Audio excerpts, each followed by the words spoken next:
Good afternoon, students. Today our topic is our third chapter from the Diary of a Young Girl. कल हमने Excellent Father complete किया था, आज उसी का third topic मैंने लिया from the Diary of a Young Girl by Anne Frank. Are you listening me? बच्चों आवाज आ रही है मेरी?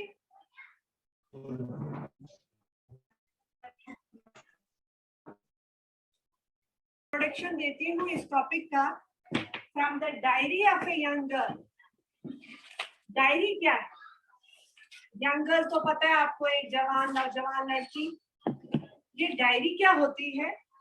हम कहेंगे एक कॉपी हमारे पास, जैसे आपके स्कूल्स में सुबह मॉर्निंग असेंबली होती है, अक्सर जो आपको मॉर्निंग असेंबली में सुबह टॉपिक्स बताए जाते हैं, क्वेश्चन आंसर सेशन जो होता है, आपके टीचर्स आपको बोलते हैं कि आपके पास एक डायरी होनी चाहिए। उस पे आप इंपॉर्टेंट पॉइंट्स नोट करके रखो, उनको बार बार रिपीट करो, पढ़ो तो आपको पता चलेगा टॉपिक का। ये डायरी जो है एन फ्रैंक ने लिखी हुई है। एन फ्रैंक जो थी वो डायरिस्ट थी।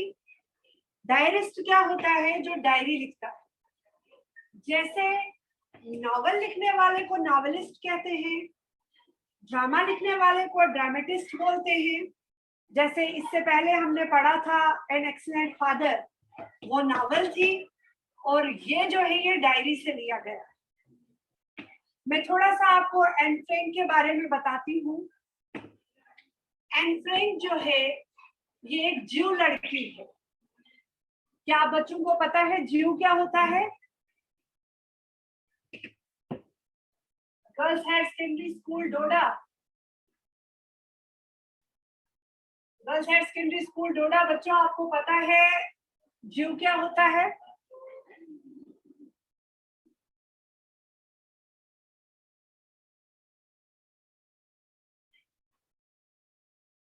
आवाज नहीं आ रही है क्या आप लोगों को मेरी? चलिए मैं ही बता देती हूँ। ज्यू मीन्स यहूदी। ये यहूदी लड़की थी, ये रहती थी जर्मनी में, जर्मन थी ये, यहूदी लड़की थी। मैं आपको इसका सिंपल सा इंट्रोडक्शन दूंगी, इतना हमें पढ़ने की जरूरत नहीं है, मैं आपको अपनी लैंग्वेज में बता देती हूँ इस लड़की के बारे में। ये लड़की जब पैदा हुई तो अपने बचपन में ही इसने सेकेंड वर्ल्ड वार देखी। हिस्ट्री में आप लोगों ने वर्ल्ड वार्स के बारे में पढ़ा होगा, वो चीज हम यहाँ डिस्कस नहीं करेंगे। थोड़ा सा मैं आपको वर्ल्ड वार सेकेंड का बताऊं, ये शुरू कब हुई थी और खत्म कब हुई थी? 1939 में ये शुरू हुई थी और 1945 में ये खत्म हुई थी। उसी टाइम पीरियड में इसने अपने बचपन में ही वर्ल्ड वार सेकेंड देखी, खून खराबा देखा, ब्लड शेड देखा, लोग मरते थे, मारते थे, यही मारपीट उसने देखी। और इसका जो डेट ऑफ बर्थ है दैट इज 12 जून 1929, ये इसका बर्थ डेट है। ठीक है, 1929 और 1939 में सेकेंड वर्ल्ड वार जो है वो शुरू हो चुकी थी। उस वक्त हिटलर का दौरा था, आप लोगों ने पढ़ा होगा, जो नाजिज्म वगैरह था, हिटलर का दौर था। तो हिटलर ने एक ऑर्डर निकाला कि जितने ज्यूस हैं उनको मार दो। तो जहां जहां ज्यू लोग उनको मिलते थे वो ज्यूस को मार देते थे। ये लोग जो है जर्मनी से चले गए बचने के लिए, वहां से चले गए और ये शिफ्ट हो गए नीदरलैंड में। ठीक है, जब ये नीदरलैंड में पहुंचे वहां पर भी कुछ देर रहकर फिर कुछ देर ये अपनी दो बहनें थी, ये अपनी दादी के साथ रहने लगी। कुछ देर के बाद दादी की डेथ हुई, वो एक नेचुरल डेथ थी। फिर ये वापस आ गए नीदरलैंड में। जब ये नीदरलैंड में वापस आए तो वो क्या वहां पर भी उनको पीछे पड़ गए ये जो नाजीज थे, उनकी खबर आगे दे दी।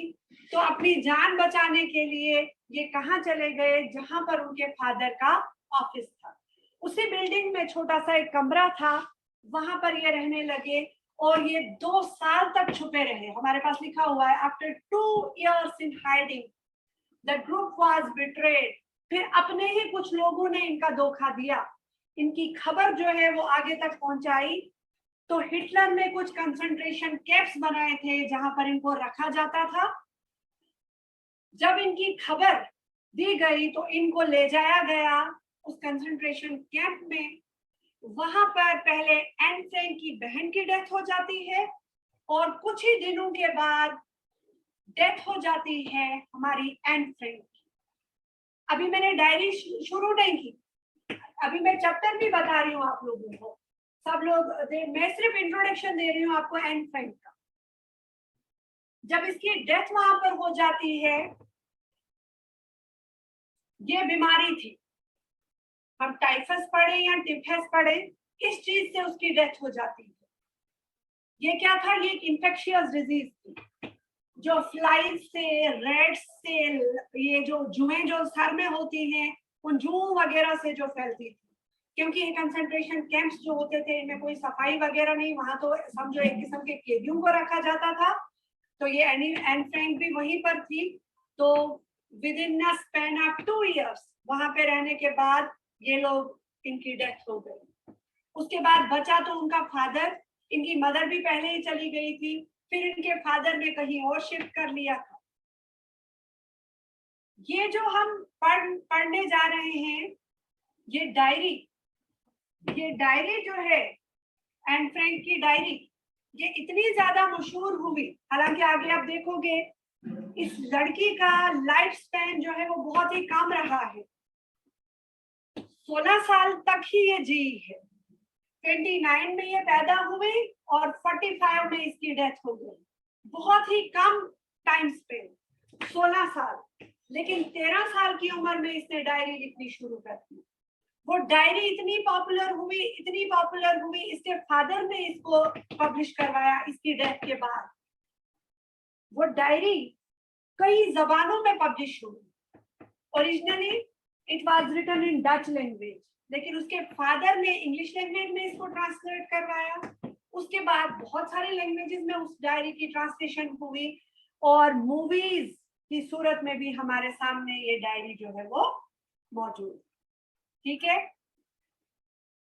आप लोगों को समझ आया इतना? HHS गोहा मरमत, आप लोगों को मेरी आवाज क्लियर है? Very good, very good. ना कर दीजिए म्यूट अब। मैं थोड़ा सा पहले आप मेरी रीडिंग को देखिए। And talks to her friends, it's on page number 19. And talks to her friends about ordinary everyday things. Perhaps she is in search of a real friend to whom she can open her heart. She finds a friend and calls it Kitty. It is her diary in which she does not jot down the facts but also pen down her most intimate feelings. In this lesson, she also provides us a brief sketch of her life and her emotional association with her grandmother. She also presents a picture of a classroom situation in which Mr. Kissing, maths teacher, is annoyed with her and assigns her to write an essay on a chatterbox. She, however, justifies being a chatterbox in her essay that makes Mr. Kissing allow and to talk in the class. ये है chapter के बारे में introduction. इससे पहले मैंने आपको Anne Frank के बारे में बताया, उसकी लाइफ के बारे में बताया। अब हम चैप्टर के बारे में बताऊंगी। एन जो थी वो अपनी फ्रेंड्स से डे टू डे बातें शेयर करती थी। जैसे आप लोग अभी अपनी क्लास में, अभी जो बच्चे मेरे सामने हैं, वो अपने फ्रेंड्स से क्या बातें करते हैं? छोटे बच्चे, 13 साल, आप तो बड़े बच्चे हो, आपकी एज 13 से ऊपर है सबकी। 13 साल का बच्चा वो यही कहेगा, सुबह नींद से उठकर पहले मैं फ्रेश हुआ, उसके बाद मैंने ब्रेकफास्ट लिया। कोई बच्चा कहेगा मैंने ब्रेकफास्ट नहीं किया, मुझे घर वालों ने डांटा या प्यार किया, मैं स्कूल आया, आज मैंने इंग्लिश का होमवर्क किया, मैथ्स का नहीं किया। अपने फ्रेंड्स से इंसान यही बातें शेयर करता है, यही बातें शेयर करता है ना, सिंपल सी बातें। सिंपल बातें इंसान अपने फ्रेंड से शेयर करता है। इसी तरीके से एन भी अपने फ्रेंड्स से अपनी डे टू डे लाइफ को डिस्कस करना चाहती थी, लेकिन मैं कहूंगी कि एन को किसी पर भरोसा ही नहीं था। वो कहती थी मेरे नजदीक तो बहुत सारे दोस्त थे, मेरे माँ बाप हैं, मेरे भाई बहन हैं, सब हर एक इंसान है मेरे सामने, लेकिन मैं किसी के साथ कंफर्टेबल नहीं हूँ जिसके साथ मैं अपने दिल की बात जो है वो बता सकती हूँ। Perhaps she is in search of a real friend. शायद इस लड़की को किसी सच्चे दोस्त की तलाश थी, एक ऐसे दोस्त की तलाश थी to whom she can open her heart. अब open her heart का मतलब नहीं है दिल खोलना, बल्कि उसके दिल में जो उसकी बातें हैं, उसके जज्बात हैं, उसके एहसासात हैं, उनको बयान करना। आखिरकार she finds a friend and calls it Kitty. उसको एक फ्रेंड मिल गई। ये फ्रेंड हम आगे पढ़ेंगे, ये फ्रेंड कोई और नहीं था, ये एक डायरी थी जिसका नाम उसने रखा kitty. It is her diary in which she just doesn't jot down the facts but also pen down her most intimate feelings. इस डायरी पे ये सिर्फ अपने फैक्ट्स नहीं लिखती थी कि मेरे दिन में क्या हुआ, मेरी किसके साथ अच्छी दोस्ती हुई, मेरा किसके साथ झगड़ा हुआ, मैंने दिन भर क्या किया, मैंने टीवी देखा, मैंने मोबाइल देखा, मैंने क्या किया, वो चीज नहीं, बल्कि जो इसकी इंटीमेट फीलिंग्स होती थी, जो इसके जज्बात होते थे, जो ये किसी के साथ शेयर करना चाहती थी, वो ये डायरी में लिखती थी। In this lesson, she also provides us a brief sketch of her life. अपनी जिंदगी के बारे में उसने कहा। हम कह सकते हैं ये जो एन फ्रैंक की डायरी है, इसको हम इसकी ऑटोबायोग्राफी कह सकते हैं। क्या आप बच्चों को पता है ऑटोबायोग्राफी क्या होता है? एच.एस. गाजोत, एच.एस. गाजोत, आप अनम्यूट कीजिए अपना माइक, मुझे बताइए ऑटोबायोग्राफी क्या होता है? क्या आपने सुना है ये वर्ड ऑटोबायोग्राफी? एच.एस. गाजोत, कोई भी बच्ची उठ के बताएगी मुझे।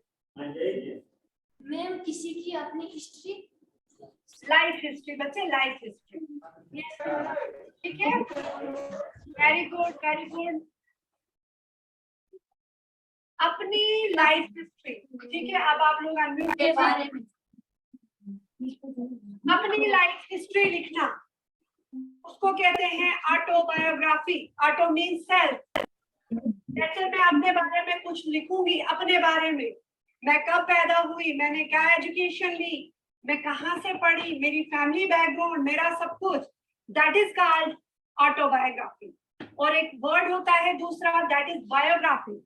बायोग्राफी हुआ जो हम दूसरे के बारे में लिखते हैं, जैसे हम अपने किसी लीडर के बारे में लिखेंगे, अपने किसी रिलीजियस पर्सन के बारे में लिखेंगे, दैट इज बायोग्राफी। तो इस चैप्टर को, इस डायरी को हम कह सकते हैं it's an autobiography of Anne Frank. उसने अपने बारे में बताया, अपनी जिंदगी के बारे में बताया, अपने माँ बाप के बारे में बताया, अपने दोस्तों के बारे में बताया, and her emotional association with her grandmother. और जो उसकी दादी थी, उसके साथ उसको कितनी रग़बत थी, कितनी मोहब्बत थी, वो हमें बताती है। उसके बाद उसने बताया a picture of classroom situation, जो आप लोगों का क्लासरूम है, जैसे आप लोग अपनी क्लासरूम्स में बैठे हैं, आपके सामने अपना टीचर है, इस वक्त मैं आपकी टीचर हूँ, वो एन फ्रैंक ने बताया, जिसमें उसने एक टीचर का जिक्र किया जो थे मिस्टर कीसिंग। आप यहाँ पे वर्ड देखते होंगे मैथ्स। अक्सर बच्चे आप में से क्या करते हैं, मैथ लिखते हैं, MATH आता है ना, जब भी आप लोगों का टेस्ट होता है, पेपर होता है, आप लिखते हैं मैथ। मैथ जो है वर्ड नहीं, यहाँ पर इसलिए मैंने इसको हाईलाइट किया, दोबारा बताया कि आप समझ सको, math is not a subject. Subject है या तो मैथमेटिक्स आपने पूरा लिखना है, या तो आपने मैथ्स लिखना है, ठीक है। ये तो हट के बात थी, हम वापस आते हैं चैप्टर पे। Mr Keesing, maths teacher, is annoyed with हर।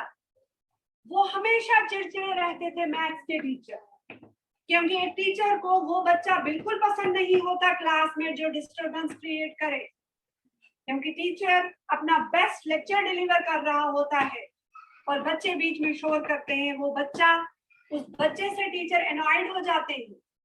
और इसी तरीके से मिस्टर कीसिंग जो है वो एनॉयड थे। किससे एनॉयड थे? एन फ्रैंक से। तो बड़ा समझाया उसको, लेकिन जब वो मानी नहीं बातें करने से, तो मिस्टर कीसिंग ने उनको एक एसे दिया लिखने के लिए, ए चैटरबॉक्स। चैटरबॉक्स क्या होता है? जो बहुत ज्यादा बातें करता है। और कैसी बातें? कंटिन्यूअसली, बार बार मना करने पर भी वो जब चुप नहीं रहता, उसको कहते हैं चैटरबॉक्स। तो मिस्टर कीसिंग ने एन फ्रैंक को बताया कि अब तू बातें तो बड़ी करती है, अब तो इस पर एक चैप्टर लिख कर आ, एक एसे लिख कर आ। She, however, justifies being a chatterbox in her essay. लेकिन वो इतनी अच्छी लड़की थी, 13 साल की थी, तभी तो उसकी डायरी को इतने अवार्ड्स मिले, इतनी बुक्स पब्लिश हुई। तो उसने खुद को जस्टिफाई कर दिया being a chatterbox. That makes Mr. Keeling allow and to talk in the class. उसने इतना अच्छा ऐसे लिखा, इतना अच्छा लिखा कि उसका टीचर मजबूर हो गया उसको बातें करने के लिए, उसको अलो कर दिया कि तू क्लास में बातें कर सकती है। उसने जस्टिफाई किया कि बातें करना क्या होता है। Is it clear? बच्चों समझ में आया सबको? आप थोड़ा सा इसका ये पिक्चर देख लीजिए सब लोग।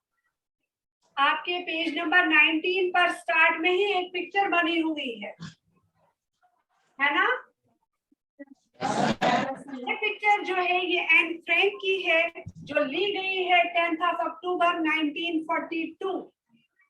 ये फोटो जो है एन फ्रैंक ने खुद चढ़ाई है अपनी उस डायरी में, और लिखा है इस फोटो के बारे में, मैं चाहती हूँ जैसी मैं इस फोटो में दिख रही हूँ मैं वैसी रहूं हमेशा। यानी अगर हम इसको दूसरी तरफ दें तो अपनी खूबसूरती की तारीफ कर रही है, कह रही है अगर मैं ऐसी ही पूरी जिंदगी रही तो फिर मेरा चांस होगा हॉलीवुड में एंट्री का। अब ये हॉलीवुड क्या है? हॉलीवुड हमारा है फिल्म इंडस्ट्री, ठीक है, हमारी फिल्म इंडस्ट्री। जैसे इंडिया की फिल्म इंडस्ट्री बॉलीवुड, तो जो हमारी फॉरेन की है दैट इज हॉलीवुड, ठीक है। तो यहाँ पर आपने शक्ल भी देख ली एन फ्रैंक की। तो अब हम लोग चैप्टर पे आते हैं, page number 20। Page number 20, open your book at page 20, line number 1। क्या आप में से, अब आप लोग अनम्यूट कीजिए, मैं आपको म्यूट कीजिए, सॉरी, मैं आपको इसकी एक्सप्लेनेशन बताती हूँ। Writing in a diary is really a strange experience for someone like me. Me, who is me in this text? Me कौन है? Me है Anne Frank, the writer of this diary, ठीक है। मी का लफ्ज यहाँ पर मेरे लिए नहीं, आपके लिए नहीं, बल्कि एन फ्रैंक के लिए इस्तेमाल हुआ है। Writing in a diary is really a strange experience. अगर इस टाइम मैं आप लोगों को बताऊं आप डायरी लिखना स्टार्ट कर दीजिए तो आप एकदम से कंफ्यूज हो जाएंगे कि डायरी में लिखना क्या है। कुछ लोग हम ही में से सोचते होंगे कि डायरी पे कोई बम्बास्टिक वर्ड्स, कोई हैपनिंग, कोई कुछ लिखना है। बहुत सारे लोग लिखते होंगे आप में से भी डायरी, जो अपनी डे टू डे हैपनिंग्स उस पे लिखते हैं। बहुत सारे लोग डायरी में अपने पैसों का हिसाब रखते हैं। जैसे किसी के पास 1000 रुपीज है तो वो उस 1000 का हिसाब रखता है डायरी में कि मैंने 1000 कहाँ खर्चा किया। उसको दिखाना नहीं होता किसी को, बल्कि अपनी सेटिस्फेक्शन के लिए, ठीक है। वो तो पैसों का हिसाब। कुछ लोग डायरी लिखते हैं अपनी अम्यूजमेंट के लिए, अपने टाइम को पास करने के लिए लेजर टाइम में डायरी लिखते हैं कि आज दिन में मैंने क्या किया, मैंने दिन में किसके साथ अच्छा किया, किसके साथ, अपने आप को एनालाइज करते हैं। लेकिन कुछ लोगों के लिए डायरी लिखना बहुत ही स्ट्रेंज एक्सपीरियंस है, एक अजीब व गरीब। वो सोचते हैं क्या लिखे, हमने ऐसा क्या कमाल किया। हाँ चलो ठीक है, जिस दिन हमारा रिजल्ट आया उस दिन लिख लेंगे रिजल्ट की डेट, आज जो है मेरा रिजल्ट आया और मैंने ऐसा किया, मैंने टॉप किया क्लास में। लेकिन एन ने जो शुरू किया था उसने बताया कि डायरी लिखना बड़ा ही स्ट्रेंज एक्सपीरियंस है। Not only because I have never written anything before, but also because it seems to me that later on neither I nor anyone else will be interested in the musings of a 13-year-old school girl. कहती है एंफ्रे, ये इसलिए नहीं है कि मैंने इससे पहले कभी कुछ नहीं लिखा। 13 साल की उम्र में एकदम से मुझे दिमाग में आया मैं डायरी लिखनी शुरू कर दूं। इससे पहले मैंने कुछ नहीं लिखा था। लेकिन ये सोचती है कि जब मैं लिखूं ना तो फिर उस लिखने पढ़ने में मुझे इंटरेस्ट होगा ना ही किसी और को, कि ये 13 साल की लड़की इसकी क्या सोच होगी, फजूल ही कुछ लिखेगी, ये खुद ही आपस में सोच रही है। ओह वेल इट डजंट मैटर। फिर खुद से कहती है कि इससे कोई फर्क नहीं पड़ता, चाहे किसी को इंटरेस्ट हो या ना हो, मुझे इससे कोई फर्क नहीं पड़ता। आई फील लाइक राइटिंग, मुझे खुशी होगी कि मैं लिखूं या मुझे अच्छा लगेगा लिखना। And I have an even greater need to get all kinds of things off my chest. और मुझे नीड है इस चीज की, जो भी मेरे अंदर है, जो भी मेरे जज्बात हैं, जो भी मेरी बातें हैं, जो मैं किसी से बयान नहीं कर सकती, वो मैं किस पर लिखूं, डायरी पर लिखूं। ऑफ माय चेस्ट, मेरे अंदर जो भरा हुआ है, जो हम किसी के साथ बयान नहीं कर सकते, वो मैं उस डायरी पर लिख दूं। क्यों? उसने किसी से सुना था, paper has more patience than people, कि लोगों में सब्र नहीं होता। ये तो हम लोगों को भी पता है। अगर मैं अपनी बात करती हूँ, मैं अपनी दिल की बात किसी से कहूँ, वो दूसरे को, तीसरे को, चौथे को बता देगा, बात फैलने में मिनट नहीं लगेगा। इससे बेटर है। एन फ्रैंक के हिसाब से उसने भी किसी से सुना था कि कागज में बहुत सब्र होता है। और आप लोग भी ये हैबिट बना लीजिए, इसको प्रैक्टिकल लाइफ में लाइए। जरूरी नहीं है आप इतनी दोस्ती बढ़ाओ, आप अपने दोस्तों से हर बात शेयर करो, आप एक डायरी रखो, एक हैबिट बनाओ, अच्छी अच्छी बातें, बुरी बुरी बातें सब उसी पर लिखो। अगर आपने किसी के साथ बुरा किया वो भी लिख दीजिए, अच्छा किया वो भी लिख दीजिए, फिर आप अपने आप को एनालाइज कीजिए। इसमें आपको ये बेनिफिट होगा, क्योंकि लोगों में सब्र नहीं। अगर आपने कोई बुरा काम किया, फॉर एग्जाम्पल कोई करे ना ऐसा, आपने चोरी कर ली, किसी भी बच्चे ने चोरी कर ली, अब उसने अपने दोस्त को बताया, दोस्त पहले अंदर ही अंदर सोचेगा ये बच्चा चोर है, फिर अगर किसी को नहीं बोलेगा, किसी को नहीं, लेकिन 2-4 लोगों को आगे बता ही देगा। अगर आपने वो चोरी की चीज फिर उसको वापस भी की, आपने तौबा भी कर ली, वो चीज वापस भी रख ली, लेकिन उस दोस्त की नजर में आप फिर भी चोर ही हो। अगर आप इस बात की कसम भी खाओगे कि आज के बाद मैं कभी चोरी नहीं करूंगा, लेकिन जिस दोस्त के साथ आपने अपनी चोरी की बात शेयर की थी, उसके मन में हमेशा रहेगा कि ये चोर। उसके बावजूद अगर आप वही बात कॉपी पे लिखते हो, डायरी पे लिखते हो, उसमें इतना सब्र है कि वो आपकी बात किसी से शेयर नहीं करे। समझ आया सबको? I thought of this thing on one of those days when I was feeling a little depressed. ये बात मुझे तब याद आई, ये उन दिनों की बात है जब मैं काफी डिप्रेस थी, बहुत ही दुखी थी, and was sitting at home with my chin in my hands. मैं अपने घर में अकेली बैठी हुई थी, ऐसे मैंने अपना हाथ अपनी चिन के साथ ऐसे रखा था, या ऐसे मैं बैठी थी और कुछ सोच रही थी, परेशान थी, bored and listless.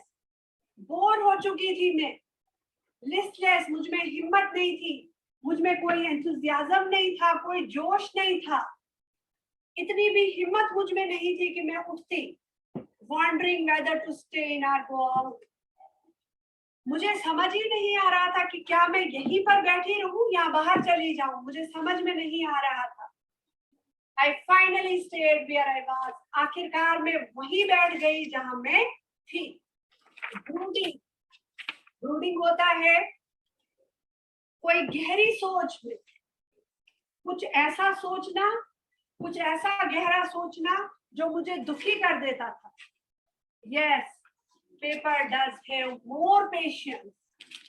और इसकी ये यही सोच रही थी, क्या मैं डायरी लिखूं या नहीं लिखूं, लिखूं तो लिखूं क्या, अपनी परेशानियां इस पर लिखूं, अपनी बातें इस पर लिखूं, ये मैं आपको अपने से बता रही हूँ, क्या वर्ल्ड वार के बारे में लिखूं, अपनी फैमिली का लिखूं।